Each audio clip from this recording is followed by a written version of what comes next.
This month marks the 10th anniversary of the 2012 film Chronicle, directed by Josh Trank, and it stars Dane Dehaan, Alex Russell, and Michael B. Jordan. This was a film that I grew up with, and it's one of the most unique films to this date that I've ever seen. So guys, if you have not checked out Chronicle, you might want to go do that, and then come back here because we're going to celebrate the 10th anniversary as I review it, so stay tuned.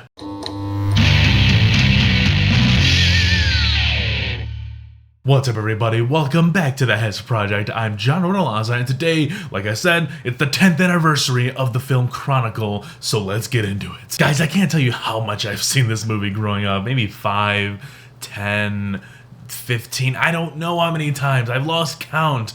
It was such a good film for me growing up, and it had a lot of things that just satisfied my needs for a film. It dipped its toe into the sci-fi genre while also having a splash of thriller in it. It's a found footage film, so if you guys don't know what that is, if you've ever seen like Paranormal Activity or the Blair Witch Project, those movies are filmed as if like one of the characters had their own camera, and our perspective as the audience, we're seeing the film play out through the camera that the character's holding.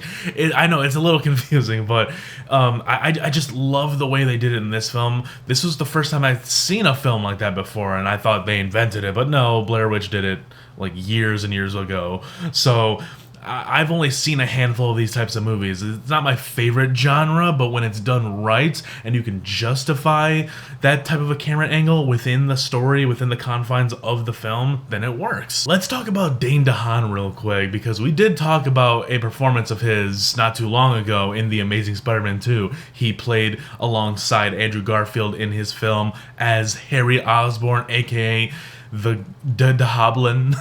He was not the Green Goblin, dude. He was just some mashed up villain that was just shoehorned into that movie, and I call him the Hoblin because that's just not what I want for a Green Goblin. That was kind of gross. I believe I mentioned during the review I like him as an actor, and I might have mentioned this movie being my only reasoning to liking Dane Dehaan. I haven't really seen any of his other work, but I just don't think he fit the build of a Harry Osborn. That just doesn't suit, Dane Dehaan. I don't think he really filled the shoes that role needed to have. And here, I think he strives, dude. He is arguably one of the best. I would put him right there with Michael B. Jordan. Michael B. Jordan is really good in this movie. He's not in it as much as Dane Dehaan, so Dane Dehaan just gets more screen time to shine, and I think what he does with it is really good. So this is not only the first time I saw Dane Dehaan, but it's the first time for the other two. I've never seen Alex Russell in anything, and this is the first time I'm seeing Michael B. Jordan. Of course, he was the one that reached a level of stardom beyond the other two. At least I haven't seen the other two do much. I've seen Dane Dehaan in a couple of other movie trailers, and then I just realized Alex Russell is on that FBI show or SWAT, whatever the hell, one of those shows. But Michael B. Jordan has made a pretty big name for himself. He stars in the Creed franchise, and he's going to be directing the third Creed film later this year.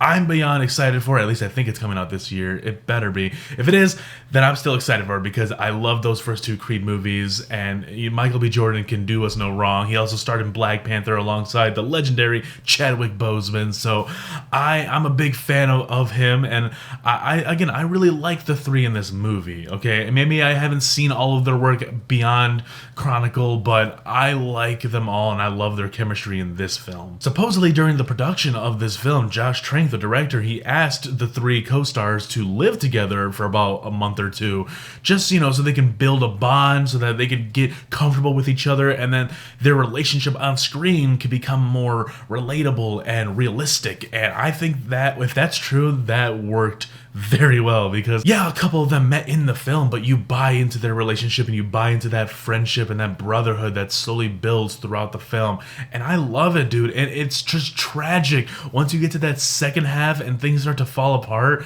It works, dude. All of that stuff that probably happened, them living together, it all pays off when they kind of, destroy it, tear it down for the sake of the story. It works, dude, and it does tug at the heartstrings still to this day after watching it my 30th time probably. Still to this day, it is quite disturbing to see those scenes between Andrew and his father, and that you can tell that that's just a root of his evil. And let's just go right into the plot, because can't believe I gone this far without talking about the plot. So 3 kids go underground, find a glowing rock, boom, nosebleeds, and then they have powers. That's the plot of the film, essentially. I think this film does a good job with the good old show don't tell phrase. It doesn't give you a bunch of exposition as to what this glowing rock is and what's it doing here, how to get here, what exactly is it doing to these kids. They're just finding things out and discovering it as they go along, and it just feels so natural. I really love when a director or the writing of a film can bring the main characters down to a level that you can relate to and understand them as humans, as real people in the real world, because that's part of the reason why this movie has stuck with me for so long, because I relate to these characters. I like them, and they're just so tangible, like they're real. When they're all discovering their powers at the supermarket, you know, being kind of juvenile with it, it's a human side of them, even though yes, they have just been taken over by some sort of intergalactic entity. It's a human instinct to do these types of things that they're doing at the beginning of the film. Once they get their powers, they're throwing the balls at each other, hitting each other in the face to see if they could stop it or use telekinesis or whatever, and they find out that the power is kind of like a muscle, and if they stretch it too far, that's kind of what the cause of the nosebleeds could potentially be. I just thought it was really cool to see the main characters uncover and unravel the mystery within the film as we were seeing it. As for special effects, they weren't the best, but they didn't have a whole lot in here. You know, like the floating ball looked kind of wonky. There was a couple other shots, maybe like the car crushing behind Andrew, and a few other things. The flying definitely looks like they're on wires, because it just looks like someone's flipping them, you know, while wires are attached to them. It's kind of silly, but you buy into it because of the whole vibe and the tone of the film. Like, it's so welcoming and it feels so real. I feel invited into the movie, and I can forgive all those little things. What I really walk away with this film, though, is how these characters have changed from the beginning to the end. How we see Andrew being in this very abusive situation with his father in his home life. He kind of craves something to help him get on his feet and give him that confidence that he really does need to withstand the bullies at school, the bullies in the neighborhood, and his bully of a parent. He has a whole lot of stuff in his life that he really wants to stand up to and take a stand against.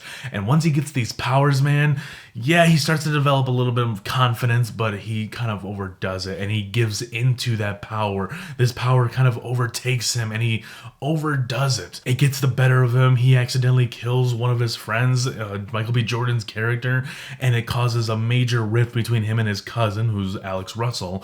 And it always breaks my heart to see that part of the film, man, because this is the people, the brotherhood that we grew with in that first half, and then we have to watch it slowly be torn down. And even that final sequence with Andrew in downtown Seattle, he's raining terror, he's breaking all the glass through all the buildings, destroying everything in his path, dude. He's just hurt, man, and you really feel for him. And I can also feel for his cousin Matt, who's Alex Russell's character in this movie.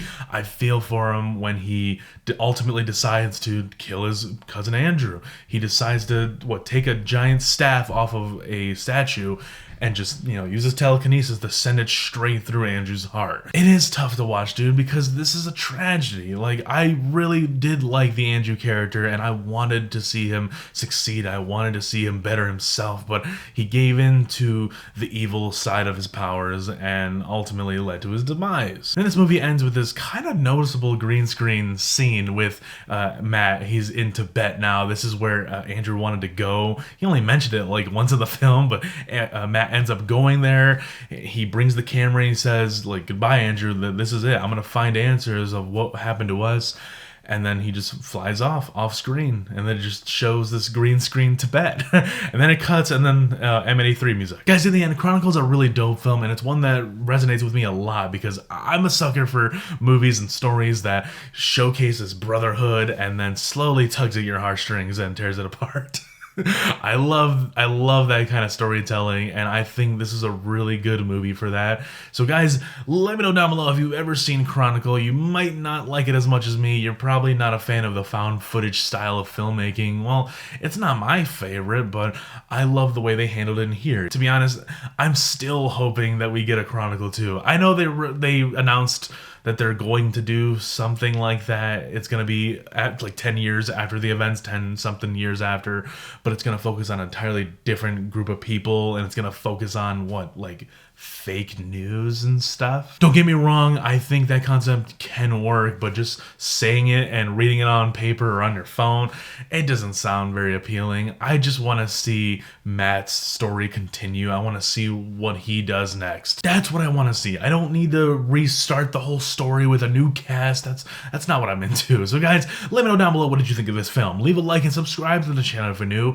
Be sure to stick around because I'm currently covering the Book of Boba Fett and Peacemaker. We got one Boba Fett episode left, and let's cross our fingers that we do get a cameo from Boba Fett himself. And we got 2 more episodes left of Peacemaker, and this show is slowly winning me over. Hopefully these last 2 go out with a bang. By the way, we're reviewing The Dark Knight this Friday, so there's a bunch of fun, awesome comic book themed content coming to the channel, and as I always say, there is more to come.